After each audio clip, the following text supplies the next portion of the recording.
That loss and to come back and get the win on Sunday. How big was that to get that first conference win and just kind of, get the shutout? No, Sunday was great, especially on the back of the frustration from Friday. The boys played really well on Friday. It was a couple of unfortunate situations for us, things that you don't plan for, a bit of luck and unlucky, I guess, probably more rightly so. And certainly the guys were frustrated because they felt like they did enough to get a result on Friday and didn't let that get them down, and came back on Saturday for our recovery session with a really positive attitude, and it showed in the way we played on Sunday. They came out with a determination on Sunday to make sure that we didn't feel the same way in back-to-back games. On the road this week, first up, San Diego. Long road trip down there. You guys have had some experience in long road trips so far, but talk about this one and what have you seen from San Diego? San Diego, the last couple of years has been, one of the top teams in our conference. They've been to the Final Four, I think, 2 or 3 times in the last 5 or 6 years. My expectation is they're going to be one of the top teams in our conference again. I would expect them to be, one of the top 2 or 3 teams in the conference. So we know going in, it's going to be a really difficult game, somewhere along the lines of what we saw from Chico on Friday. I mean, I think Chico's 7-1 or something like that now. San Diego is somewhere in that same ballpark. You don't accidentally in this conference, in this region, stumble around and then all of a sudden you're 7-1. Holy smokes! I don't know how that happened. You really have to have the right players, the right coaching, and the right program in order to make that a reality. And San Diego's right there. For you guys in the season you've had so far, and have obviously experienced a lot of winning in the non-league schedule, but to get that first conference victory, how huge was that before heading down to face Titans? Certainly a confidence builder.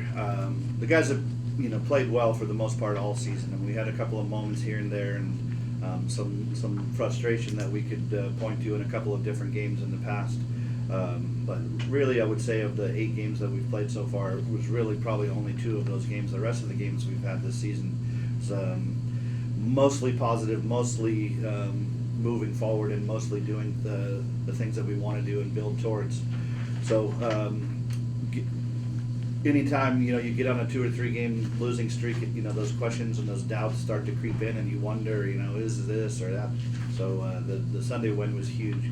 Really give us some confidence moving forward, especially into a really, really tough weekend down in San Diego. Hopefully it's something we can build on and use it as we travel down for a tough weekend. I think I saw you guys are like one of the second highest scoring team in Division II or something like that. Is that something that you expected to be that far up before the year started?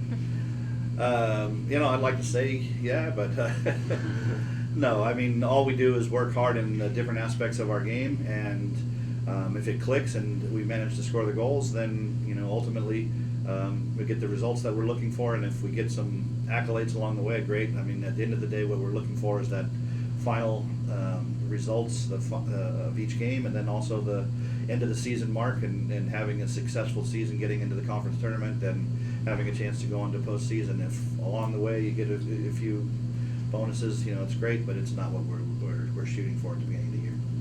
Do you at all worry about your team kind of taking on that identity too much? Does it at all get in their heads like, oh, we're like this top 5 scoring team in the nation, we got to score? Do you worry about that creeping into your identity too much? Or? The nature of college athletics is that expectation is a part of it, and the difference between a lot of the kids, whether they have talent or not, that make it or don't, is how they deal with those types of expectations. And the fact that we're developing those kind of expectations, and not just developing them or being afraid of them, but embracing them and stepping on the field and feeling like that's a strength of ours. I mean, that's where true confidence comes from within the team structure. And so, I'm not afraid of it as long as they continue to play the way they're doing. It's not something I'm worried about. If anything, it's giving us that kind of confidence to step on the field and have that kind of self-belief that we can score the goals and create the chances that we need in order to win. Awesome. Thank you. Andrew, you got anything? You guys?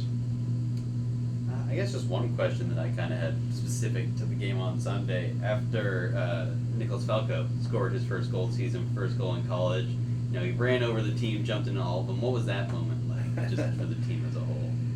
You know, there's a study. There was a study done, I think it was 5 or 6 years ago, that reflects on really and truly successful teams at the highest level, and they,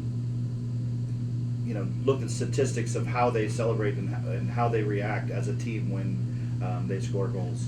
And a lot of that, I think, is built into the team culture and the way that the teams feel about each other, the spirit that they have amongst themselves, the fact that they care about each other. You don't celebrate those things, and you don't act that way. It doesn't have that kind of value for your team in that moment if you don't really and truly care about each other. If you're not a family, if you're not a team, I don't think you see those guys react the same way. I think the reaction and the excitement that you saw is a reflection of the guys like him. They love him, and I think we have that feeling across the board, but especially for a freshman to get his first goal in that moment and to really see that kind of culture and that kind of joy from his teammates, I think reaffirms the culture and the family, the feeling that we have within the team at this moment. Thank you. I got a quick question for you, Coach.